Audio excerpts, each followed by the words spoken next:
বেশ তুই তো মোমেন। মমিন, কি অবস্থা দোষ? এদিকে আয়। কিরে মমিন, কই যাইস? মাদ্রাসায় পড়ে তো একেবারে হুজুর হয়ে গেছিস, আমাদের তো ভুলেই গেছিস। না রে বন্ধু, তোদেরকে ভোলা যায়? তোরা আমার ছোটবেলার বন্ধু। না ভুলে গেলে আমাদের সাথে থাকতে পারতি। না রে বন্ধু, তোরা পড়িস কলেজে, আমি পড়ি মাদ্রাসায়।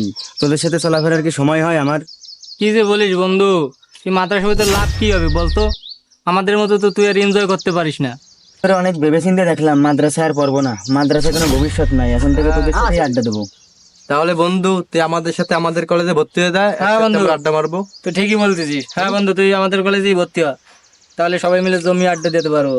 ভালো হবে না? আজান দিছে, নামাজ যাবি না? চল চল নামাজে চল। না, তুই যা। কি বলিস তুই? তুই কি জানিস না রাসূলুল্লাহ সাল্লাল্লাহু আলাইহি সাল্লাম বলেছেন, যে ব্যক্তি ইচ্ছাকৃত করে এক ওয়াক্ত নামাজ ছেড়ে দিছে সে যেন কুফরি করলো। চল নামাজে চল।